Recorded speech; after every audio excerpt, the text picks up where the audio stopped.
Что на землі калузі, сіяте ко ангелі, сіяте ко ангелі.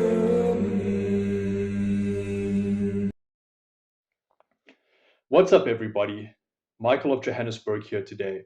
And in this video, I would like to discuss with you all a concept that our priest was sharing with us the other day, which is this idea that he described as slowly but holy. Basically, the idea of not just rushing into high level spirituality that may or may not be quite above our current standing in life, particularly applying to converts in the faith, particularly Western converts, and even reverts into the faith, i.e., those that were born and baptized Orthodox but decided later in life to take the faith seriously. And more generally, to those of us that are living in the world and not pursuing a monastic life, but still wishing to lead the best and most consistent Orthodox life that we can lead as people living in the world. But instead, building for ourselves a solid foundation of obedience to one's spiritual father, obedience to the prayer rule that he has set for you, i.e., saying your morning prayers and your evening prayers, following the fasting rule, and generally being consistent in one's day-to-day church life, i.e., the basics. One cannot build a skyscraper without at first digging into the ground and building a solid foundation on which to base that structure upon. Something that I have personally noticed and that I've been party to myself in my early days of coming to the Orthodox faith, and particularly among Western converts, is this extreme zeal and excitement that one wants to plunge headfirst into the acquisition of high level knowledge, to know everything about the Orthodox faith, to think Orthodox, to speak Orthodox, to look Orthodox as well. And of course, the pursuit of knowledge is a very good thing. But what use is that knowledge without a regular application of it in one's day-to-day life? Basically, what ends up happening is people end up mimicking the monastic life while still being people living in the world. Oftentimes, people living in the world that are actually still actively pursuing a partner for marriage. So, one example of this mentality that is constantly at the top of my mind, and something that I remind myself when I find myself falling into this trap as well. I was watching a video by another Western convert into Orthodoxy who's an online content creator, and he was talking about marriage and basically giving particularly young men advice on finding an Orthodox wife, or at least finding a wife in general. And of course, he was talking about practical things such as grooming, such as one's personal appearance, taking care of one's beard, for example. And I'll never forget seeing somebody in the comment section leaving a comment saying, well, Father Seraphim Rose didn't use beard oil, so I think that I certainly shouldn't use it as well. Well, you know, God bless Father Seraphim Rose, and may he intercede for us sinners here on earth, but he was a monk. He was not searching for a wife. He was not pursuing the married life at all. And I think that what is applicable to him is certainly very different to what is applicable to us as people living in the world. So rather than concentrating on other Orthodox content creators, calling people out and naming names, which I think would be quite an easy thing to do, I think it would be much more easy and honest and beneficial to draw from my own experiences as a overly zealous convert. You can see the pictures. I refer to myself retrospectively in those days as fake monarch Isajlo. With my long hair and long beard, casually explaining away high-level concepts like hesychasm and theosis while still quite occasionally falling back into the trap of smoking weed. More often than I'd like to admit, actually going to bed without saying my evening prayers, or waking up without saying my morning prayers. Reading high-level spiritual works like the Philokalia, while quite often readily disobeying the prayer rule and the advice given to me by my spiritual father. Looking like a monk while looking for a wife. You see what? Fasting like a desert father while at the same time also regularly going to the gym and pursuing strength training. Both of those being very good things, but not necessarily conducive to one another.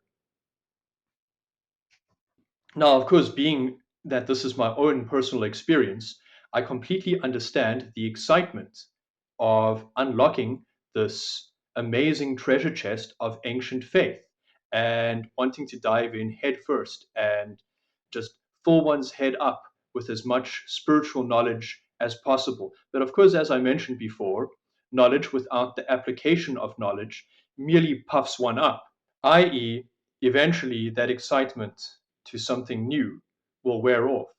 But we are called into a lifelong endeavor, and actually, our endeavor doesn't stop at death, it actually continues into eternity. So, that excitement and that zeal is a very good thing, but it can't be what fuels you for the entirety of your Orthodox life. So, with all of that in mind, I've prepared a list of a couple of brief points that I would like to discuss before I wrap this video up. So, let's get started. So, the first point that I would like to bring up is obedience to one's spiritual father. Obedience to one's spiritual father can be seen as a typology of obedience to our Heavenly Father. If we cannot maintain obedience to our spiritual father and the prayer rules that he has given us, how can we expect it to be constantly obedient to our Father who art in heaven? As the Russian saying goes, "Poslushanie prie molitve," obedience before prayer. For example, in The Way of the Pilgrim, our anonymous monastic writer talks about how his spiritual father gives him an obedience in order to achieve the podvig of unceasing prayer, telling him to say the Jesus prayer X amount of times per day, no less and no more.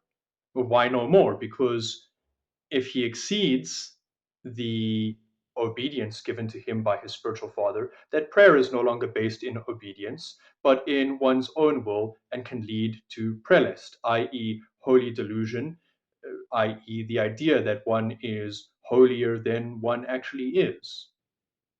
And of course, eventually, through obedience, love, and endurance, our monastic anonymous writer does achieve prayer of the heart, which I believe is something that is applicable to even us living in the world who have not taken it upon us to endeavor for the monastic life.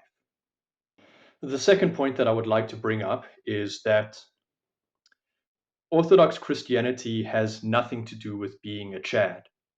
I feel that I don't need to explain myself any further or elaborate on it to any great extent, but let's just say that working out, pursuing strength, pursuing health and a healthy lifestyle, being fit in general is a great thing. And it's definitely something that can serve us in our spiritual life.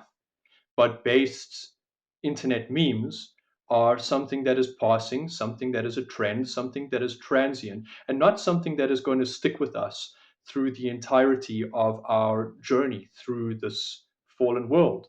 And well, if based Chad memes are what brought you into orthodoxy, then that is a wonderful thing. We all have our various means as to how we found out about the faith and how we first got excited about spirituality and the ancient church in the first place.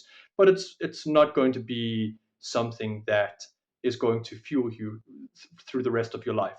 These memes, as I mentioned, are a transient passing trend well as your spirituality is for eternity. The next point that I want to bring up is that of prelest, holy delusion. Basically, you find a lot of men, myself included, as I mentioned, wanting to live in the world while LARPing as a monk. What is prelest, first of all?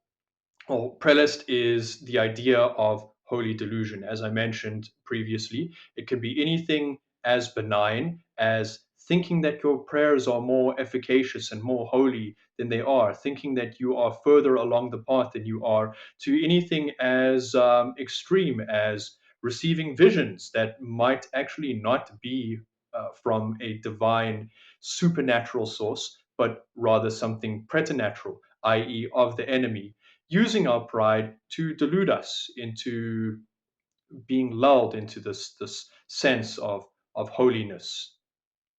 While as if you read any of the writings of the fathers, none of them profess to be holy.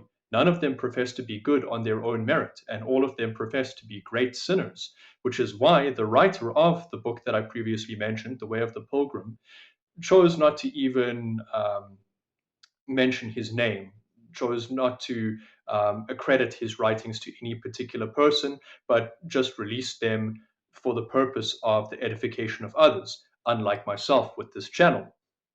So take that how you will. Now, the final point that I want to bring up is that I am by no means denigrating the pursuit of high level spirituality and reading these monastic books and diving further into the treasure chest of our ancient faith. What I'm basically really trying to say, while drawing from personal experience, is that the acquisition of knowledge is almost a useless thing unless it is applied correctly. And it can even be a dangerous thing to know something, but to not do it.